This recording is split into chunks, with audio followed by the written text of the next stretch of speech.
આ તો અમદાવાદમાં બેઠો છું. અમદાવાદ બહુ નસીબદાર છે કે ધારે તો ઢગલાબંધ તીર્થોની યાત્રા કરી શકે એમ છે. મુંબઈવાળાને બિચારાને દૂર દૂર સુધી જવું પડતું હોય. અમે વાલકેશ્વર ચંદનબાળામાં હતા ને એક છોકરો રાતના આવ્યો, મને કે મારે પાલીતાણા જવું છું, કંઈ કામ છે? અમારે તો બીજું શું કામ હોય, અમારે થોડું એમ કહેવાનું પાલીતાણા જાય છે તો પેંડા લેતો આવશે. અમારે તો એમ કે તું એ જાય છે તો અમારા વતી દાદાના દર્શન કરજે, જાત્રા કર. ઘણા એવા પેલાના કાળમાં છે ને, આમ બાજુવાળો જતો હોય ને તો ઓલો કે મારા તરફથી 100 રૂપિયા લે. બહુ દુર્લભ હતું પાલીતાણાની જાત્રા. આજે તમે વન ડે પર આવી ગયા, વન ડે, હાફ ડે, 2020. અને 2020 ચાલુ થઈને ઓલો નીકળી ગયો હોય, 2020 પૂરી જાય પેલા પાલીતાણાથી પાછો આવી ગયો હોય. પહેલાના કાળમાં બહુ મુશ્કેલ હતું, આજના જેવી સવલત નથી, ટ્રાન્સપોર્ટેશન નહોતું. એટલે કોઈક બાજુવાળો કહે કે તમે જાઓ છો તો લ્યો મારા તરફથી 100 રૂપિયા અને દાદાને ફૂલ ચડાવજો. અને ઓલો પણ ડિક્લેર કરે. 16 નામના ગ્રંથમાં હરિભદ્ર સુરીશ્વરજી મહારાજે કીધું છે, કોકના રૂપિયા તમે જો ચડાવવાના હોય ને ફૂલ, તો તમારે આમ બધા વચ્ચે આમ ગુલાબનો હાર લઈને આમ ઝૂલતા નહીં નીકળવાનું. તમારે ચડાવતા પહેલા ત્યાં જાહેરમાં બોલવાનું કે મારા પાડોશીએ 100 રૂપિયા આપ્યા હતા, એમાંથી આ હાર બનાવ્યો છે અને એના વતી હું આ દાદાને ચડાવું છું. Credit goes to your neighbour. આ તો મારો બેટો પોતે જ બધું લેતો. હા, શું ભક્તિ કરે, શું ભક્તિ કરે લલ્લુ. આ અનિતિની પૂજા કહેવાય. કોકના રૂપિયાથી ભક્તિ કરો ત્યારે તમારે ડિક્લેર કરવાનું છે. તો આવું એક હતું પહેલાના કાળમાં. માણસ જઈ શકતો નહોતો તો બાજુવાળાને આપતો હતો. એક વખત એવું બન્યું, બાજુવાળાએ 100 રૂપિયા આપ્યા તો બીજાને થયું સાલું ખિસ્સામાં સોતો નથી. હવે કાંઈક તો કેવું પડે કે ના કેવું પડે. એટલે ઓલાએ કીધું ને 100 રૂપિયાના ફૂલ ચડાવજો. આણે કીધું તો એક કામ કર્યું, મારા વતી દાદાને 100 ખમાસણા દઈ દેજો.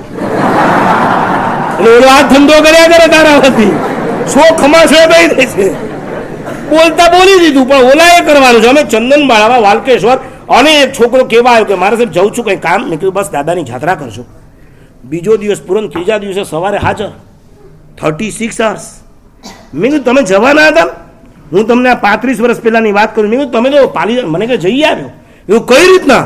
મને કે જુઓ, અહીંથી સીધો ઘરે ગયો, બેગ લીધી, લિફ્ટમાં નીચે ગાડી રેડી હતી, સીધો સાંતાક્રુઝ. ત્યાં પ્લેન રેડી હતું, સીધો ભાવનગર. ત્યાં ગાડી રેડી હતી, સીધો પાલીતાણા. ઘોડા ગાડી રેડી હતી, સીધો તળેટી. ડોળી રેડી હતી, સીધો ધારેલા દરબાર. હવે એ કે હું જે ક્રમથી ગયો એ જ ક્રમથી પાછો આવી ગયો. ડોળીમાંથી તળેટીમાંથી ઘોડાગાડીમાંથી પાલીતાણાથી ગાડીમાંથી ભાવનગરથી પ્લેનમાંથી સાંતાક્રુઝમાં ટેક્સીમાંથી ઘરે લિફ્ટમાંથી ઘરે. મેં કીધું ઓકે, તું પાલીતાણા જાત્રા કરે. હવે મને એ કે દાદાના માથા પર મુગટ હતો કે નહીં? અને ઓલો માથું ખંજોળા. મેં તારા માથા પર નહીં, દાદાના માથા પર. તારા માથા પર હું કામ હાથ ફેરવે? એમ નહીં સાહેબ, યાદ નથી આવતું હતું કે નતું.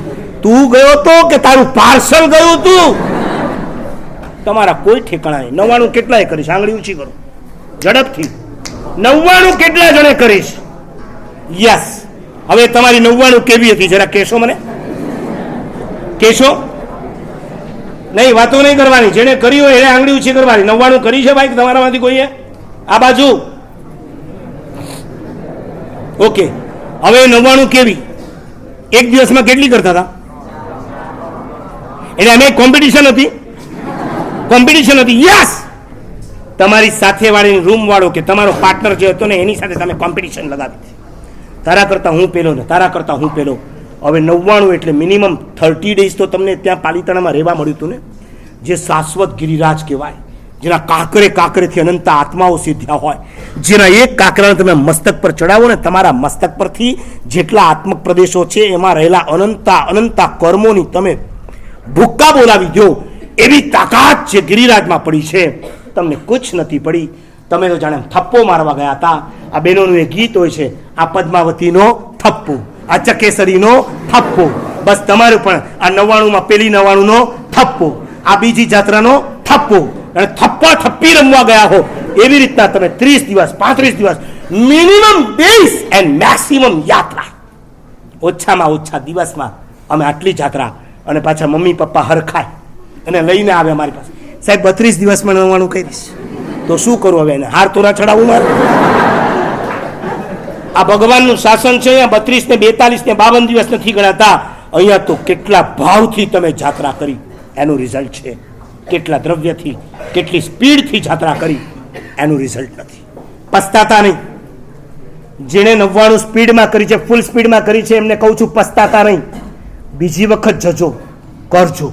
કોઈક એમ પણ મને કહે છે મારા સાહેબ 35 કરીને હું પાછો આવ્યો કે પાછી આવી, મારાથી ન થઈ. ચિંતા નહીં કર, આવતા વર્ષે બાકીની બીજી પૂરી કરશે. આ ભગવાનનું શાસન છે. અહીંયા તમે કેટલું દોડ્યા, કેટલી જાત્રા કરી એ મહત્વની નથી, તમે કેવી જાત્રા કરી એ મહત્વ.